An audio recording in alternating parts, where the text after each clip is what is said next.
loves, and welcome back to another video. I'm so grateful to have you here, and I'm super excited for today's video because today we're going to be talking about some of the practices that I use to get closer with myself and learn how to trust myself after once abandoning myself. And so I'll start with a little bit of the context of why I've needed to learn how to trust myself again, and then I'll get into the practices themselves. And yeah, this video is really coming straight from the heart. I literally have no script this time, so bear with me. Let's just get straight into it. So we'll start off with a bit of the context. If you're subscribed here, then you already know this, but if you're new, welcome. But basically, for a few years, I was in a toxic relationship. I was in an emotionally abusive relationship.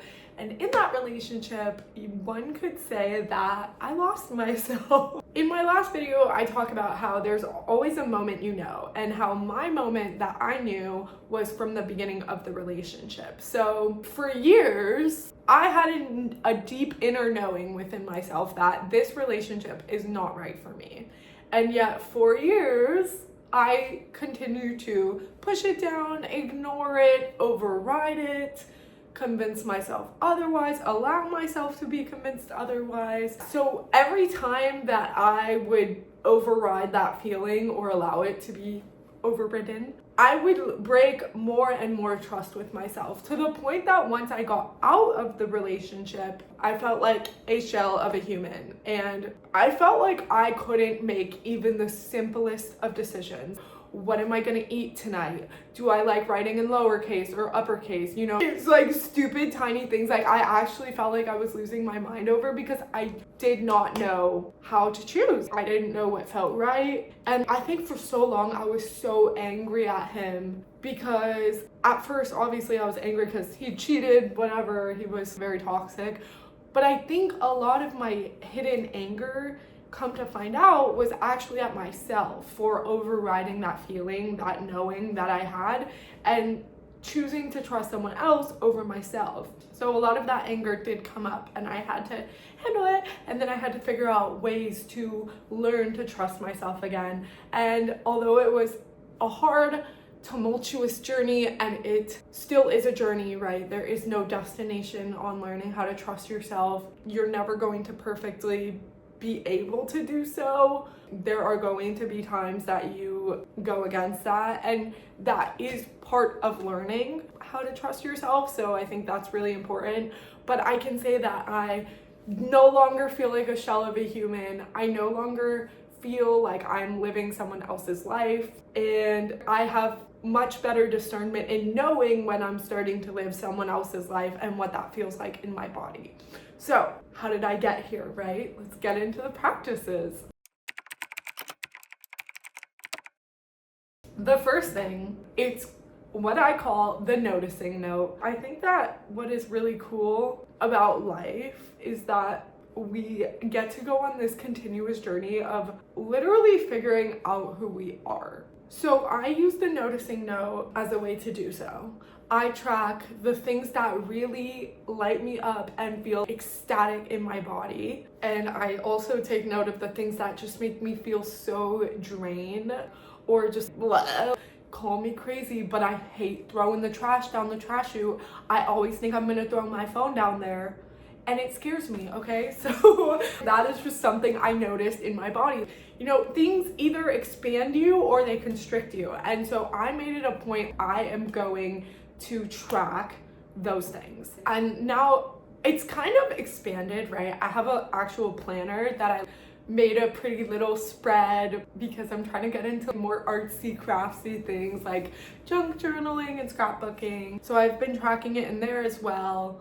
I also keep track of which topics interest me. If I'm watching a YouTube video and the girl speaking says, oh yes, this is a principle of Taoism or Buddhism or this Greek goddess, whatever, right? And I'm, oh, that sounds so interesting. I feel in my body like, ooh, I would love to learn more about that. I add it to my list of things I'm interested in. And it's really cool because now if I get free time, I have a list of things that I would love to learn more about. I can just dive down rabbit holes, right? I don't have to come to my free time and be like, what should I do? It's like, I love to research, I love to learn, so I'm gonna research one of these topics that I'm interested in. So all of these categories, they help you basically get to know yourself better and understand who you are. I feel like this note helps you understand almost like your soul. It's like those breadcrumbs are hints about who we are, what our purpose is. And when you notice that and when you're present in your own life, I feel like you start to feel more connected with who you are. I don't know if that's self-trust more than it is getting to know myself. But I think that is a part of having a relationship with yourself and trusting yourself. You want to know who you are. And part of self-trust is also, if I'm not feeling good, how do I treat myself? Am I mean to myself? Or do I look at, these are the things that I love. Let me do one of them. For me, I love Olivia Dean dance and sing parties. When I feel down, I know that it's time for me to put on my speaker and blast Olivia Dean. Maybe you love a hot shower. It's those little mundane things. Maybe you love tea in the morning. So that's my first practice that I do. Number 2, this one's gonna sound really simple, and it is, I don't pick up my phone first thing in the morning. I don't. It's really hard sometimes, I will say. I notice the really strong urge inside of me some days to pick it up. But honestly, the thing about picking up your phone in the morning, there's a bunch of different things. First, right, your mind has a natural progression when it wakes up. You have different states of brain waves, right? I'm not a neurologist, so maybe add this to your list of topics if you're interested. But I know that your brain is supposed to progress in a natural order from, I think it's delta or theta waves to alpha or beta waves. It goes from sleepy waves to awake waves, and then once you leave your house, you go into this more stressed out, ready to deal with threat waves. And that progression for your brain is really important. But when you pick up your phone, and really when you go on social media, your brain skips that progression and it goes straight to the stressed out brainwave. Which means that first thing in the morning, you are now ready detecting threats in fight or flight.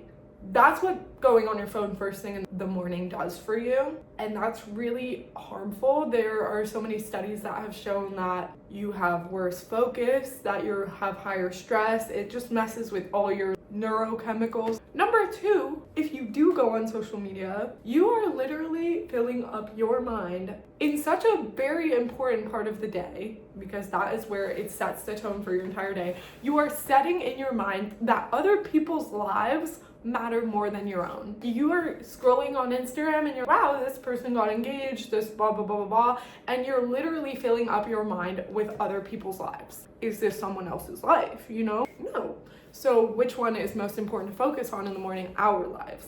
So I have replaced these practices with lovely Julia Cameron, the author of The Artist Way. If you're looking for a way to get back into your creativity, I highly recommend her book. But she talks about a practice called morning pages, and you basically just journal 3 pages right when you wake up. It can be anything. The whole point is it can be anything. It should be anything. You don't really go back and read it. I go back and read mine because sometimes I write some good shit. I'm kind of a writer. Okay. So I do my morning pages right when I wake up. I also have a dog. So I go outside, take my dog out, do my morning pages. And then if I'm having a really, really good morning, I'm gonna do yoga and I'm gonna meditate at the end of it. That's is go outside, journal, yoga, meditate. That's perfect for me. But that's obviously on an ideal day. Sometimes a girl is busy. And I'm not gonna say it's easy to journal every morning. It does take time. It is a commitment. You have to override the urge to go on your phone, especially if you fell asleep on your phone. Then when you wake up, you're gonna wanna go on your phone. But to override that and to journal, it just signals to yourself that I matter, you know, today matters, and I want to be in touch with myself, and I want to understand. And when I journal in the mornings, I have to look at my life. If I was ever trying to escape anything, which I was back when I was in my little toxic relationship, I would do anything to not pay attention to what was going on. But now journaling every day forces me, you know, is there anything in my life that is not aligned with me, that is feeling I'm abandoning myself, that I'm not honoring? But sometimes I write about really stupid things too, thinking about college and reminiscing on going out. There are so many random things I write in there every day, and then sometimes I wake up and write a freaking monologue about love, and I'm like, wow, this is amazing, you know? So anyways, more importantly, it's just about the practice of showing up for yourself and what that signals to your body and your mind about how you feel towards yourself, and that you are a priority, and that today you will be a priority. So that's number 2. Number 3 is somewhat similar, but it is befriending silence. And it's really not easy at first. Again, I'll be honest, none of these are easy at first because we're so accustomed to living our lives almost absently, I want to say, not presently. We're not really present in our lives. We're not directing our lives. We're not even actively engaging in them. We're almost letting someone else rule it for us. So none of these are going to be easy, and there's no right or wrong way to do any of them. And I think that's the more important part. Is it's not, oh, I need to make the perfect list, or I need to have the perfect journal entry. It's, I showed up today. And that's what matters the most in building self-trust, is showing up and signaling to yourself that I show up for you. You matter to me. I love you, and I want to take care of you. And when you show up, you signal all of those things and devotion to yourself, which is what you've been missing. So befriending the silence and having check-ins. I always liken living life to watching a movie. Say you go to the movie theater, you sit down in your seat, and then you start to get sucked in, right? You're watching that movie and you're like, oh my God. And then you're crying when they're crying, and you're laughing when they're laughing. You're so sucked into the movie, you almost forget you're watching the movie, right? Until somebody coughs, and then you're like, whoa, you remember yourself, you know? So throughout the day, you get into your routine, you go to work, you go to school, and you go through the motions, and you almost forget, I'm watching a movie. I am not the movie. I'm not my thoughts. I'm not my emotions. I'm not my experiences. I am the observer of them. And it gives you a whole nother level of power and presence in your life to be able to remember and separate yourself from whatever's going on in your life, to remember that you're alive underneath whatever's going on, that there is life underneath your life situation. So by taking out segments of the day to just show up in silence, it's a space for you to remember that and to check in with yourself, to scan your body and what's going on inside of you.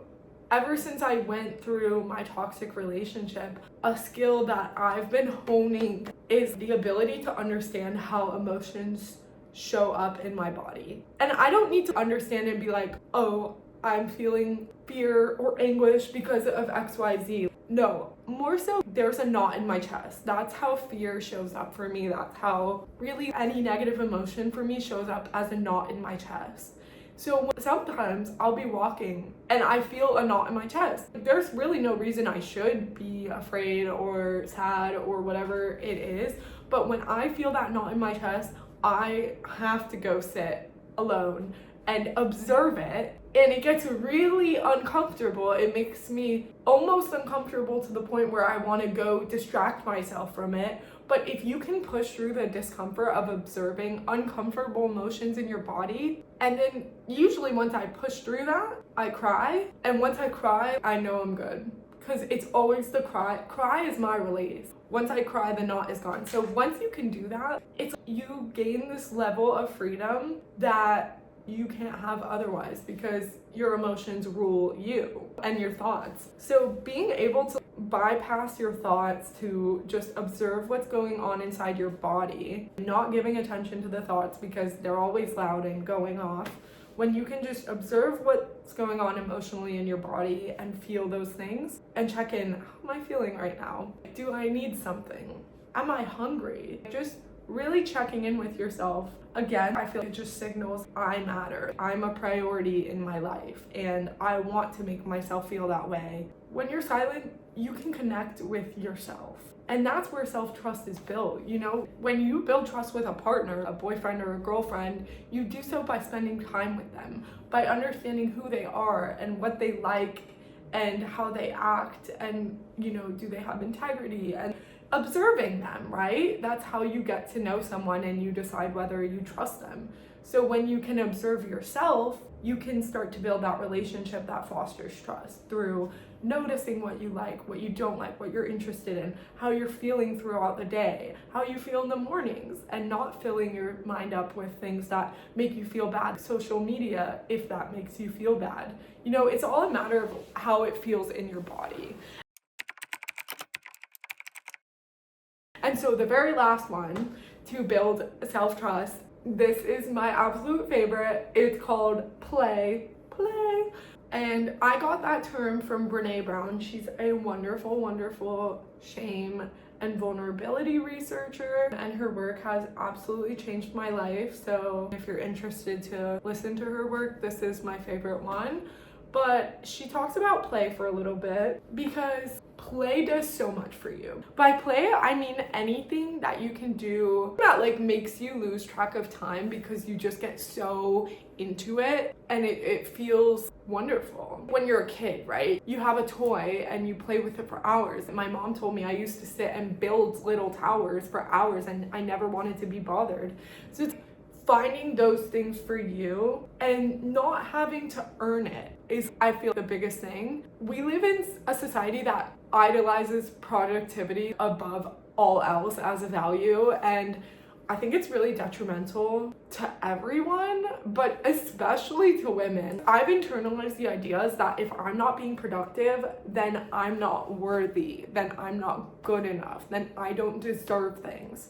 And any moment that I'm spent not being productive, I should be spending it being productive. So learning to play was really hard. So I had just broken up with my ex at the time, and we went to the same college, and there's frats and sororities. It's just a small circle, so like I would know when he has a date function and he would know when I did, and it was just makes you feel bad because you're like, oh my god, what girl is he bringing, you know? So I was like, you know what, this is gonna make me really sad if I just sit at home tonight while, you know, he's going on a date function with some girl. I need to find something fun for me to do. And I, for some reason, you know what, I think I was reading Pussy the Reclamation by Regina Thomas Howard. Wonderful book. You should all go read it. I actually kind of forgot about it until right now. And she talked about pole dancing, and I had such a vision in my mind that that was for strippers. But then I read whatever it was, and it was like, no, pole dancing is actually this fun activity that puts you in touch with your feminine.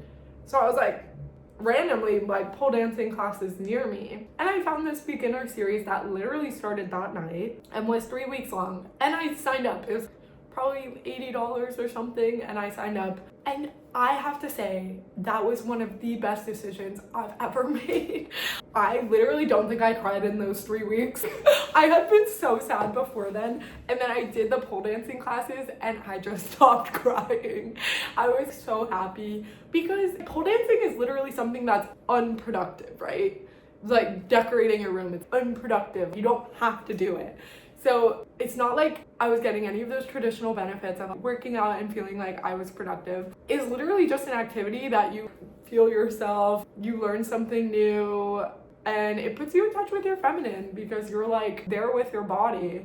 So pole dancing is definitely a great form of play, but there is also so many different types of play. Even just going for walks, if that's something that you can get out of your head in and you're not doing it because you need to get steps in, you're doing it simply for the feeling of you deserve to play. And now I said it earlier, but I'm starting to get into junk journaling and scrapbooking, and that for me is a form of play. Play looks very different depending on the individual, but there are so many ideas. I'll just put a list on the screen, honestly. Any form of art could be play if it feels that way to you. Moving, hiking, swimming, kayaking, paddleboarding, sports can definitely be play. It's really any activity that you're so in the moment, you're not focused on the outcome, you're just enjoying the freaking moment. So this has changed my life. It's really helped me to overcome any shame triggers of I should be being productive. So do with that what you will. And then you can write on your noticing note how it makes you feel, or your morning pages.